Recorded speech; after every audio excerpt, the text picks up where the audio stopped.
Ertiga 2024 model है। हमने इसका गियर बॉक्स उतारा, गियर बॉक्स उतारने के बाद हमने इसका क्लच प्लेट और फिंगर प्लेट चेक करी। फिंगर प्लेट भी पूरी ख़त्म थी, क्लच प्लेट भी। हमने इसका क्लच बेरिंग चेक करा तो क्लच बेरिंग में से पूरी आवाज़ आ रही थी। और हमने इसका फ्रेम उतार रखा था, फ्रेम उतारने के बाद इसके दोनों बॉल जॉइंट चेक करे तो दोनों ख़त्म हो रहे थे इसके दोनों के दोनों। फिर हम इसकी MGP की क्लच प्लेट लिया, क्लच प्लेट ओरिजिनल थी MGP की न्यू। और हमने इसकी फिंगर प्लेट भी लिया है, फिंगर प्लेट भी MGP का है तो ओरिजिनल। और फिर हम इसके दोनों दोनों टाई रोड लिया है और दोनों बॉल जॉइंट लिया है, दोनों बॉल जॉइंट और दोनों टाई रोड। और हम इसकी चिमटे की गोली लाए दोनों, और कैस्ट्रोल का ग्रीस देखो MGP का लाए दोनों के दोनों सारे सामान भाइयों।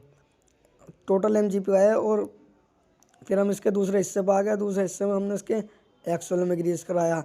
एक्सल में ग्रीस कराने के बाद इसके डिस्पैड लोकल डाल रखे थे बॉस के। फिर हम इसका बेरिंग चेक करने लगे और देखो इसकी डिशें बिल्कुल लाइन आ रही थी इसमें, दोनों डिशों में हमने इसकी खिरात करा दी। खिरात कराने के बाद फिर हम इसकी क्लच प्लेट लिया दाब गिरवाने के लिए, तो दाब बिल्कुल ठीक थी। हम देखो इसके बॉल जॉइंट बिल्कुल डेड हो रहे थे। हमने इसके खोलने के बाद फिर हमने इसमें न्यू बॉल जॉइंट डाल दिए। बॉल जॉइंट बिल्कुल न्यू थे जो उनसे हाथ में ले रहा हूँ। और डिशे भी टर्न करा दी हमने, इसकी खिरा दी दोनों। करा दिए के बाद हमने इसकी डिशे दोनों फेस करा दी, दोनों की दोनों फेस कराने के बाद फिर हम इसकी चिमटा गोली भी चेक करने लगे। चिमटे गोली भी बिल्कुल ख़त्म हो रही थी इसकी, बिल्कुल प्ले आ रही थी। और फिर हमने देखो इसकी पूरी कंप्लीट होने के बाद हमने इसकी कंप्लीट फिटिंग कर दी।